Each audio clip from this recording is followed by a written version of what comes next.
Hello one. तो finally यहाँ पर यूपीपीसीएस का पेपर 2022 का कंप्लीट हो गया और आप सभी अपने अपने घरों में बैठकर पेपर को चेक कर रहे होंगे, वीडियोस देख रहे होंगे और यहाँ पर आंसर की चेक कर रहे होंगे। पेपर में किसका कितना अच्छा गया है, क्या इस बार मेंस लिखने जा रहे हैं, और कई सारे बच्चे यहाँ पर शायद निराश होंगे कि शायद हमें 1 साल और वेट करना पड़ेगा। तो कुछ बच्चे ऐसे भी हो सकते हैं कि जो यहाँ पर सोच रहे होंगे कि क्या यहाँ पर दुविधा में होंगे कि क्या मैं इस बार लाइन क्रॉस कर रहा हूँ या शायद कुछ नंबरों से रह ना जाए। तो ये सारे लोग यहाँ पर आप सभी अपने अपने पेपर्स को लेकर जो चिंता व्यक्त कर रहे हैं या जो मिलान के दौर से या जिस अवस्था से गुजर रहे हैं, उन्हीं सारी चीज़ों को लेकर हम यहाँ पर डिस्कस करने जा रहे हैं। हमारा ये वीडियो जो है आपको यूपीपीसीएस के सामान्य अध्ययन के सेट डी को लेकर एक विश्लेषण किया जा रहा है। यहाँ पर एक कंप्लीट एनालिसिस हम करने जा रहे हैं कि यूपीपीसीएस के सामान्य अध्ययन का पेपर कैसा रहा इस बार, क्या हाईलाइटेड पॉइंट्स रहे, कौन सी यहाँ पर चीज़ें सरप्राइज पैकेज थी इस बार के पेपर में, कौन सी चीज़ें यहाँ पे अनएक्सपेक्टेड थी जो कि पूछी गई, पेपर का लेवल कैसा रहा, क्वेश्चन के टाइप कैसे रहे, साथ ही यहाँ पे कट ऑफ कैसा रहा और इसके साथ साथ हर सब्जेक्ट वाइज यहाँ पर कितने नंबर ऑफ क्वेश्चन आपको पूछे गए। इन सारी चीज़ों को यहाँ पर हम डिस्कस करेंगे अगले कुछ मिनटों में। तो आप मेरे साथ यहाँ पे बने रहिए और चीज़ों को अच्छे से समझिएगा, ठीक है। तो देखिए, सबसे पहली चीज़ तो हम यहाँ पे एनालिसिस करते हैं कि आपका क्वेश्चन कितना कहाँ से पूछा गया। थोड़ा सा विश्लेषण ये भी करेंगे क्योंकि पिछले ही हफ्ते यहाँ पर यूपीएससी का पेपर हुआ है, तो कंपैरिजन करना जरूरी है कि कई सारे बच्चे यहाँ पर यूपीएससी और यूपीपीसीएस का पेपर एक साथ देते हैं। और कई बार मैं यहाँ पर सजेस्ट पहले के कुछ वीडियोस में करता हूँ कि आप दोनों सब्जेक्ट्स की या दोनों ही पेपर की तैयारी एक साथ ना करें। इसका कारण क्या है, क्योंकि यहाँ पर अगर आपने दोनों पेपर दिए हैं तो आपको एक अंदाजा यहाँ पे लगेगा। थोड़ा सा एनालिसिस में यहाँ पर यूपीएससी वर्सेज यूपीपीएससी भी करने जा रहा हूँ। तो सारी चीज़ों को समझिएगा, ध्यान से समझिएगा और पूरा वीडियो देखिएगा ताकि आपको थोड़ा सा एक थ्योरी इन फ्यूचर के साथ साथ मेंस के और यहाँ प्री यूनिटेड चीज़ें काफ़ी क्लियर हो जाएंगी। सबसे हाईलाइटेड जो पॉइंट रहा, करंट अफेयर रहा। यूपीपीसीएस के पेपर में इस बार सबसे ज्यादा जो प्रश्न पूछे गए हैं वो करंट अफेयर के पूछे गए हैं। और यहाँ पे देखिए तो क्वेश्चन के जो हैं 31 क्वेश्चन, 150 क्वेश्चन में यूपीपीसीएस के सामान्य अध्ययन के 150 क्वेश्चन के यहाँ पे सामान्य अध्ययन में पूछे गए। और 150 में अगर देखा जाए तो 31 क्वेश्चन, लगभग यहाँ पर देखा जाए तो आपका 20% से भी ज्यादा जो क्वेश्चन है, ठीक है, 20% से भी ज्यादा जो क्वेश्चन आपसे पूछे गए हैं वो किस टॉपिक से, सिर्फ करंट अफेयर से यहाँ पे पूछे गए। और 31 क्वेश्चन अपने आप में एक बहुत बड़ी संख्या है। जो मेजर हाईलाइटेड पॉइंट है यूपीपीसीएस के पेपर का, यहाँ पे सबसे ज्यादा जो प्रश्न आए हैं वो हैं आपके करंट अफेयर्स का। अगर सब्जेक्ट ओरिएंटेड बात करें, अगर हम सब्जेक्ट में डिवाइड करके पूछे जाएं कि करंट अफेयर्स को अगर हटा दिया जाए तो वहां पर इसके बाद सबसे ज्यादा नंबर ऑफ क्वेश्चन किस किस टॉपिक से पूछे गए हैं। तो यहां पर यूपीएससी से ये वैरी करता है। यूपीएससी देखा जाए जो सबसे ज्यादा जो क्वेश्चन वो पूछते हैं वो अगर देखा जाए तो इकोनॉमी से पूछा जाता है, पॉलिटी पूछी जाती है, साइंस एंड टेक है, एनवायरमेंट है। लेकिन यहां पे देखें यूपीपीएससी यहां पर अलग है। यूपीपीएससी इतिहास और भूगोल के क्वेश्चन में सबसे ज्यादा इंटरेस्टेड है। और देखा जाए तो यहाँ पे 27 क्वेश्चन देखा जाए तो इतिहास से और 20 क्वेश्चन देखा जाए तो भूगोल से। भूगोल में एक चीज मैं और यहाँ पे जोड़ूंगा, भूगोल के क्वेश्चन में हम यहाँ पे कृषि को भी रखते हैं और खगोलिकी को भी रखते हैं। इन दोनों टॉपिक को अलग से नहीं रखा जाए, क्योंकि जब भी आप भूगोल पढ़ते हैं तो खगोलिकी जरूर पढ़ते हैं। और एग्रीकल्चर का एक बड़े सेक्टर का डिवाइडेशन, क्षेत्र, मौसम, जलवायु, सिंचाई, सारी चीजों को लेकर हम यहाँ पे भूगोल में पढ़ते हैं। तो उन टॉपिक्स के क्वेश्चन में भी यहाँ पर मैंने सिर्फ भूगोल में ही रख के इसे विश्लेषित किया है। और यहाँ पे देखा जाए तो दो सबसे हाईलाइटेड अगर हम बात करें, यूपीपीसीएस के 3 सबसे ज्यादा जो कह सकते हैं भाग रहे हैं, सबसे ज्यादा जहां से प्रश्न पूछे गए हैं वो हैं आपके करंट अफेयर 31, 27 इतिहास और 20 यहां पर भूगोल से। और इसके बाद अगर देखा जाए तो पर्यावरण भी यहां पे चौथे नंबर पे आया और वहां पे 18 क्वेश्चन एनवायरमेंट से पूछे गए हैं। ओवरऑल देखा जाए तो करीब यहां पे 96 क्वेश्चन आपके 150 में से सिर्फ 4 हाईलाइटेड पॉइंट्स रहे जहां करंट अफेयर, इतिहास, भूगोल, पर्यावरण से लेकर आपसे पूछे गए। इसके अलावा देखा जाए तो कुछ सब्जेक्ट जैसे कि राज्य व्यवस्था देखा जाए से 15 क्वेश्चन आए हैं। सामान्य विज्ञान और साइंस एंड टेक दोनों को अगर हम मिला दें, सामान्य विज्ञान से 11 और साइंस एंड टेक से 3, दोनों मिलाकर आपको 14 क्वेश्चन पूछे गए हैं। अर्थव्यवस्था देखिए तो बहुत कम क्वेश्चन यहां पर पूछे गए हैं। आपको यूपीएससी से उलट यहां पर देखा जाए तो अर्थव्यवस्था सिर्फ 10 क्वेश्चन आए हैं। यूपी का एग्जाम था तो हाईलाइटेड हमेशा रहता है कि क्या यूपी स्पेशल क्वेश्चन कितने आएंगे, लेकिन बहुत ही कम आए हैं और सिर्फ 9 क्वेश्चन आए हैं। और योजनाओं को लेकर भी यहां पर आपको 6 क्वेश्चन पूछे गए। ओवरऑल देखा जाए तो ये आपका पूरा सब्जेक्ट वाइज यहां पे डिवाइडेशन था। मल्टीपल जो सबसे ज्यादा आपके अगर क्वेश्चन पूछे जा रहे हैं, अगर आपने यहाँ पे स्कोर अच्छा किया है, करंट अफेयर, इतिहास, भूगोल, पर्यावरण और राज्य व्यवस्था अगर आपकी अच्छी है, तो आप यहाँ पर इस बार इतने ही क्वेश्चंस को मिला लें तो आप करीब 110 क्वेश्चन तक अराउंड पहुंच जाएंगे। 110 या उससे प्लस क्वेश्चन तक आप आसानी से पहुंच रहे हैं, और इसमें अगर आपने अच्छा स्कोर किया है तो आपके चांसेस ज्यादा अच्छे हैं कि इस बार आप मेंस लिखने वाले हो। चलिए, यहां तो ये पेपर की बात हो गई, यहाँ पे जो क्वेश्चंस की मैंने बात की कि यहाँ पे सब्जेक्ट वाइज क्या पूछा गया, लेकिन हम यहाँ पर विश्लेषण कर रहे हैं कि हाईलाइटेड पॉइंट क्या रहा। यूपी पीसीएस के यहाँ पे हम बात करेंगे talkative point of the paper. सबसे पहली चीज, मोस्ट हाईलाइटेड क्या रहा। मोस्ट हाईलाइटेड रहा, देखिए इस बार आपका करंट अफेयर का टॉपिक। करंट अफेयर देखा जाए तो 20% क्वेश्चन, अगर देखा 31 क्वेश्चन, सबसे ज्यादा किसी भी सब्जेक्ट से आपको पिछले कुछ सालों में देखा जा रहा था कि करंट अफेयर की कहीं ना कहीं इंपॉर्टेंस भी की कमी आई थी, लेकिन एक बार फिर से यहां पे करंट अफेयर्स हाईलाइटेड रहा और 31 क्वेश्चन किसी भी सब्जेक्ट से सबसे ज्यादा अगर जो प्रश्न पूछा गया तो एक बार फिर से सीए यानी कि करंट अफेयर्स आपको हाईलाइटेड रहा। अगर आपकी करंट अफेयर्स पर पकड़ अच्छी थी तो आप यहां पे अच्छे खासे स्कोर करके आने वाले थे और यहां पे अच्छे नंबर लेने वाले हो। लेकिन अगर आपने करंट अफेयर्स में अच्छा पकड़ नहीं था और करंट अफेयर्स आपकी कमजोर रही है, करंट अफेयर्स में आप अच्छा स्कोर नहीं कर रहे हो और क्वेश्चन अगर आपने अटेम्प्ट नहीं किए हैं, तो मुश्किल हो सकती है कि बाकी सारे सब्जेक्ट को मिलाकर भी आप उस स्कोर तक पहुंच रहे हो जहां पे आपको होना चाहिए था, क्योंकि 31 क्वेश्चन 20% आप ऑलरेडी यहां पर कट हो जाओगे अगर ऐसा आप करंट अफेयर्स के में अच्छा स्कोर नहीं किया। 31 में से आप मैक्सिमम क्वेश्चन आपने करंट के अटेम्प्ट नहीं किए हैं। तो अनएक्सपेक्टेड ये रहा कि इस बार देखा जाए तो क्वेश्चन यहां पे ऐसा भी आया जो सोसाइटी से पूछा गया है। सोसाइटी से क्वेश्चन यहां पे पूछा गया है कि समाजशास्त्र ग्राम्य नगरीकरण को सबसे अच्छे से किसने परिभाषित किया। किस समाजशास्त्री के द्वारा ग्राम्य नगरीकरण को यहां पे परिभाषित किया गया। एक सोसाइटी से, यहां पे इंडियन सोसाइटी से लेकर एक क्वेश्चन, यहां पे सोशियोलॉजी से लेकर क्वेश्चन पूछा गया, जो कि एक अनएक्सपेक्टेड था क्योंकि एक मेंस का सब्जेक्ट इसे समझा जाता है। लेकिन हम यहां पे ग्राम नगरीकरण जैसी परिभाषाओं को, या फिर आप यूपी स्पेशल पढ़ते हैं तो ग्रामीण विकास की चीजों को अगर आप पढ़ रहे हैं तो वहां पे ग्राम्य नगरीकरण जैसी चीजों को व्याख्यायित किया जाता है और वहां पे उस टॉपिक को आप पढ़ते हैं। अगर वहां पे आपकी पकड़ थी तो आप इस तरह क्वेश्चन देख सकते हैं। सरप्राइज पैकेज की बात करें तो यहां पर इस बार का जो पेपर रहा, यहां पे जैसे मैंने कहा इकोनॉमी से क्वेश्चन बहुत कम पूछे गए, साइंस के क्वेश्चन कम आए हैं और साथ ही साथ इकोनॉमी और साइंस के साथ साथ यूपी स्पेशल से क्वेश्चन आपको कम पूछे गए हैं। जो थोड़ा सा यहां पे अगर देखा जाए तो आप सरप्राइज कह सकते हैं कि इकोनॉमी, जो कि लगातार एक हाईलाइटेड सब्जेक्ट रहती है, जिस तरीके से इकोनॉमी चलती है पूरी अर्थव्यवस्था और हर एक सेक्टर उससे प्रभावित होता है, इकोनॉमी देखा जाए तो कम पूछा गया है। जनरल साइंस से हमेशा देखें तो यूपी पीसीएस में हमेशा एक हाईलाइटेड पॉइंट रहता है कि जनरल साइंस आपकी पकड़ अच्छी होनी चाहिए, क्योंकि जनरल साइंस से मैक्सिमम क्वेश्चन आपको 15 प्लस हमेशा आते हैं। कई बार ये 20-25 तक क्वेश्चन आपको पहुंच जाते हैं जैसा पिछली बार था आपको, लेकिन इस बार जनरल साइंस के क्वेश्चन काफी कम पूछे गए हैं और ये 15 से भी कम क्वेश्चन यहां पर इस बार आपसे पूछे गए। इसी तरह इकोनॉमी सिर्फ 10 क्वेश्चन तक सिमट कर रह गई है।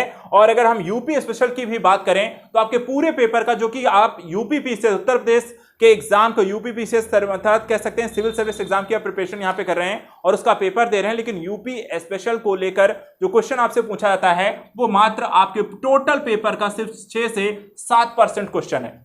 और ये अपने आप में 10% भी आप यहां पर यूपी विशेष को यहां पर इंपॉर्टेंस नहीं मिली है पीसीएस के पेपर में। तो यहां पर एक सरप्राइज पैकेज तौर पर इकोनॉमी, साइंस और यूपी स्पेशल आप देखने को मिल सकता है कि यहां पर इस साल के पेपर में आपको इन चीजों पर अगर आपके फोकस आपने ज्यादा किया था तो हो सकता है आपको डिसअपॉइंटमेंट हुई हो, और यहां पर अगर आप इन सब्जेक्ट के अच्छे खासी पकड़ रखते हैं तो हो सकता है यहां पर आप थोड़ा सा पक्ष यहां पर आपको कमजोर हुआ होगा कि कहीं ना कहीं कि आपको जितने क्वेश्चन एक्सपेक्टेड रहे वो यहां पर थोड़े से कम आए हैं। एक चीज और यहां पे देखने को मिली कि एक ही टॉपिक से मल्टीपल क्वेश्चन पूछे गए। इस बार के पेपर में ऐसा भी आपको यूपी में देखने को मिलता है। बेसिकली रिपीटेड क्वेश्चन की हम जानते हैं यूपी पीसीएस होता है, रिपीटेड क्वेश्चन पूछता है, लेकिन इस बार एक ही पेपर में एक ही टॉपिक से कई अलग अलग प्रश्न यहां पर पूछे गए। जैसे चुनाव को लेकर देखिए, आप इलेक्शन को लेकर देखिए, इलेक्शन से ही आपको 2 से 3 क्वेश्चन 4 क्वेश्चन आपको सिर्फ इलेक्शन बेस्ड पूछ लिए गए। जैसे कि यहां पर आपको इलेक्शन में पूछा गया जैसे कि लोकसभा, राज्यसभा के सभापति, जैसे कई राज्यों के चुनाव हुए तो राज्यों की स्थितियों को लेकर वहां पे कौन कौन सभापति कहां वहां पे नियुक्त किए गए। इसके अलावा अगर हम देखें तो आपको चुनाव को लेकर के यहां पे जो क्वेश्चन आपसे पूछा गया, लोकसभा को लेकर चुनाव, राज्यों के चुनाव, सभापतियों को लेकर के स्थितियां, तो सिर्फ चुनाव बेसिस कहाँ कहाँ हुए, कौन कहाँ नियुक्त हुआ, कौन कहाँ जीता, कौन कहाँ हारा, कौन किस सीट यहाँ पे बनती है, इसी को लेकर उन्होंने बार बार आपको हर तरह से चुनाव बेस्ड क्वेश्चन ही वहां पे पूछे हैं। इसके अलावा अगर हम देखें तो ऐसा ये क्वेश्चन आपको एसडीजी अच्छा सतत विकास लक्ष्य को लेकर है। सतत विकास लक्ष्य को लेकर भी मिनिमम जितने मैंने देखे शायद 2 क्वेश्चन है या शायद 3 क्वेश्चन, 2 से 3 क्वेश्चन आपके एसडीजी को लेकर भी है। अर्थात एक ही पेपर में एक ही टॉपिक से 2 से 3 क्वेश्चन है। अगर उस सब्जेक्ट को अर्थात उस टॉपिक को ही अगर आपने अच्छे से देख लिया है तो आप 1 या 2 टॉपिक पढ़ के 5 से 6 क्वेश्चन यहाँ पे आसानी से होने वाले थे। तो यहां पर ऐसे भी क्वेश्चन पूछे गए जो एक ही टॉपिक से 2 से 3, यूपी पीसीएस इस बार के पेपर में आप एसडीजी को लेकर लीजिए, उद्योगों स्थापना को ले लीजिए और ऐसे चुनाव को ले लीजिए, ऐसे 3-4 टॉपिक मैंने देखे हैं जहां पे आपको एक से ज्यादा क्वेश्चन आपसे पूछे गए हैं, 2 से 3 क्वेश्चन पूछे गए हैं। और इस तरीके से ये भी एक हाईलाइटेड आपको पॉइंट्स यहां पर देखने को मिलता है यूपी पीसीएस के पेपर में। इसके अलावा लेवल ऑफ क्वेश्चन कैसा रहा पेपर का और क्वेश्चन का टाइप पहले पढ़ लेते हैं कि किस तरीके के क्वेश्चन आपसे ज्यादा पूछे गए इस बार के पेपर में। देखा जाए तो बेसिकली हम यूपी पीसीएस को एक चीज के लिए जानते हैं कि यूपी पीसीएस हमेशा आपको 1 लाइनर क्वेश्चन ज्यादा पूछता है और 1 लाइनर के साथ साथ देखें तो सूचियों को मिलान करने को लेकर जो क्वेश्चन आपसे पूछे जाएंगे, ठीक है। तो यहां पर आपको इसी तरीके क्वेश्चन दोनों ही हैं, ज्यादातर 1 लाइनर है और कई जगह पर आपको सूचियों का मिलान करने को लेकर और कह सकते हैं कुछ आपके एमसीक्यू टाइप के क्वेश्चन आपको भी यहां पे देखने को मिलेंगे। अर्थात हर तरीके क्वेश्चन है। क्वेश्चन जो ज्यादातर पूछे गए हैं वो आपको स्टैटिक बेस है, स्टैटिक है जिसमें डेटा आपसे पूछा गया है। कुछ कॉन्सेप्ट बेसिस भी क्वेश्चन आपको हैं। तो ज्यादातर क्वेश्चन यहाँ पे कॉन्सेप्ट है, या तो स्टैटिक बेस्ड क्वेश्चन है, अर्थात या तो आपसे किसी चीज का कॉन्सेप्ट है, थ्योरी है, आपसे वो पूछा गया है, हाईलाइटेड जो चीजें होती हैं, या फिर उसकी उसी चीज का आपको स्टैट पूछ लिया गया है कि पर्टिकुलर ये सूचकांक है उसमें क्या क्या डेटा रहा, या कोई ये चुनाव होता है कैसे होता है, या संविधान में इस अनुच्छेद के तहत क्या क्या बातें कही गई हैं। तो ऐसे आपको हाईलाइटेड ये सूचकांक रिपोर्ट, वन स्थिति रिपोर्ट, ऐसी कई सारी चीजों को लेकर आपसे क्वेश्चन पूछे गए हैं जो डेटा बेस्ड हैं। कई सब प्राकृतिक गैस में कौन सी चीजें शामिल होती हैं, इस तरह का डेटा बेस आप स्टैटिक बेस्ड क्वेश्चन है। तो थ्योरी और स्टैटिक बेस्ड जो करंट है, 1 लाइनर है, एमसीक्यू है, इस तरह के क्वेश्चन की भरमार रही है और ज्यादातर आपका यूपी पीसीएस का पेपर इन्हीं से है। ओवरऑल अगर हम बात करें विश्लेषण करने की कि यहां पे पेपर कैसा रहा, इजी रहा, मॉडरेट रहा या डिफिकल्ट रहा, तो इस बार के यूपी पीसीएस के पेपर को ओवरऑल यहां पर अगर देखा जाए तो ना तो बहुत ज्यादा आपको इन्होंने पेपर इजी दिया है और ना ही मैं कहूंगा कि बहुत ज्यादा डिफिकल्ट किया है। हाँ, कुछ क्वेश्चन ऐसे रहे हैं जो थोड़ा सा अनएक्सपेक्टेड ठहर रहे हैं, थोड़ा सा पढ़ा हुआ नहीं है, थोड़े से हम ये कह सकते हैं कि अब टॉपिक को कई बार छोड़ देते हैं या उतना डीप नहीं पढ़ते हैं। तो थोड़े से पेपर आपको कुछ क्वेश्चन ऐसे भी हैं जो हार्ड रहे हैं, कुछ काफी इजी भी रहे हैं, लेकिन ओवरऑल अगर हम क्वेश्चन पेपर कहें तो यूपी पीसीएस के इस बार का पेपर आप मॉडरेट कह सकते हैं। मॉडरेट कह सकते हैं, पेपर बहुत ज्यादा टफ नहीं है, बहुत ज्यादा आपको इजी भी नहीं रहा है। ओवरऑल पेपर अच्छा रहा है, जैसा कि क्योंकि अब यूपी पीसीएस का पेपर है तो इतना तो आपका बनता है कि यहां पर पेपर मॉडरेट तो होना ही चाहिए, जहां पे हर तरीके के हर वर्ग का बच्चा इस एग्जाम में बैठ सके और अपनी योग्यता को साबित कर सके और हर तरीके के क्वेश्चन से यहां पे परिपूर्ण हो। और देखा जाए तो उन्होंने ऐसा किया भी है कि आपको करंट, इतिहास, भूगोल, पर्यावरण, राज्य व्यवस्था, सामान्य विज्ञान, साइंस टेक, अर्थव्यवस्था, उत्तर प्रदेश और योजनाएं, हर तरीके के क्वेश्चन वहां पर यूपी पीसीएस ने पूछे हैं। तो अच्छा पेपर रहा ओवरऑल। अगर मैं कहूंगा कि अगर आपने यहां पर हर सब्जेक्ट पे, क्योंकि तैयारी अगर अच्छी है और मेजर जो पॉइंट है हाईलाइटेड चीजें रही हैं, हाँ अनएक्सपेक्टेड रहा कि कुछ चीजों को उन्होंने नहीं पूछा है, कुछ ऐसी चीजें जो नहीं पढ़ता है, लेकिन फिर भी मैं कहूंगा कि पेपर ओवरऑल आपका मॉडरेट रहा है। एट द लास्ट जाते जाते यहां पर यह भी अब बात कर लेते हैं कि यूपी पीसीएस के इस बार के पेपर को कितना कट ऑफ आपको मे बी एक्सपेक्टेड हो सकता है।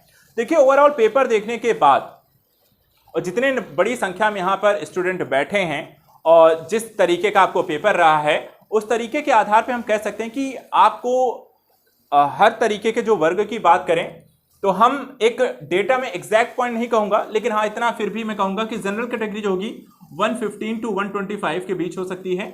ऐसे यहाँ पर 115 टू 120 तक आपका ओबीसी है, 110 तक मैं कहूँगा 110 टू 115 एससी और आपको 100 टू आपको 110 आपको एसटी वर्ग का हो सकता है। फीमेल कैटेगरी की अगर मैं बात करूं तो इनका भी आपको मानकर चलिए 110 टू 115 120 तक आपको 15 टू 115 हम मान सकते हैं कि जनरल फीमेल कैटेगरी भी यहाँ पर आपको जाएगी। ठीक है, तो जनरल कैटेगरी देखिए प्लस माइनस हो सकता है, एग्जैक्टली कुछ नहीं कहा जा सकता है क्योंकि पेपर कैसा बैठेगा, कितने बच्चे दे रहे हैं, कितना आपको अपने अनुसार हम सिर्फ अपने स्तर पे एक एनालिसिस कर सकते हैं। बाकी ओवरऑल यहाँ पे आंसर की जब आ जाएगी, ऑफिशियल आंसर की आएगी, मिलान करेंगे और फाइनली जब यहाँ पे मेरिट लिस्ट आएगी तब तक आपको आइडिया लग जाएगा। लेकिन एक फिर भी क्योंकि हमें यहाँ पे मेंस की प्रिपरेशन शुरू करनी है और अगर हमारे पास दुविधा है, अगर इतना स्कोर आपका बन रहा है क्योंकि नेगेटिव मार्किंग भी है, उसके बावजूद अगर आप इतना स्कोर कर रहे हैं तो अपनी मेंस की प्रिपरेशन शुरू कर दीजिए। और अगर आप लग रहा है कि इतने में भी आप इतना भी स्कोर नहीं बन रहा है या इससे कम आप इस वर्ग में जा रहे हैं, तो फिर मैं कहूंगा कि आप अगले साल की तैयारी शुरू कर दीजिए। मेंस की बजाय आप 2023 को टारगेट करना शुरू कर दीजिए। ठीक है, तो यहां पे जनरल कैटेगरी 115 to 125 बहुत बड़ा एक मैंने डिफरेंस रखा है 10 अंकों का। ये आपको 120 भी जा सकता है, 125 तक भी जा सकता है, मैक्सिमाइज हो सकता है और लेस भी हो सकता है, वो डिपेंड करता है। तो जनरल कैटेगरी ओबीसी का 115 से 115 से 120 और एससी का 110 to 115, एसटी का 100 to 110 आपको जा सकता है और फीमेल का 15 to 115 तक। ये मेरा अपना अंदाजा है। यहाँ पे जो पेपर का एनालिसिस करने के बाद मुझे इतना लगता है कि इस बार का मेजर हाईलाइटेड पॉइंट्स या पेपर ओवरऑल कैसा रहा।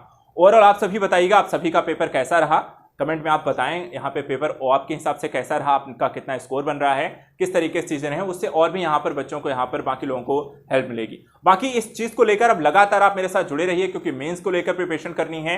तो जो बच्चे यहाँ पे मेंस की प्रिपरेशन कर रहे हैं वो भी साथ में जुड़ें और अगले साल की प्री के लिए भी यहाँ पे तैयारी शुरू करनी है। तो दोनों चीजों को साथ साथ टारगेट करेंगे, यहाँ पे टाइम टेबल को सेट करेंगे, मेंस की प्रिपरेशन भी शुरू करेंगे और अगले साल के लिए यहाँ पर तैयारी भी शुरू करेंगे। और ये सारी चीजें यूपीपीसीएस के इसी चैनल पर मेरे साथ यहाँ पर आपकी होगी। तो अगली कुछ वीडियो सीरीज के माध्यम से वीक लगातार हम यहाँ पर जुड़ेंगे और प्री और मेंस के लेकर साथ साथ इस पेपर को लेकर हम चर्चा करते रहेंगे। तो आज के लिए इतना ही। Thank you so much and good luck.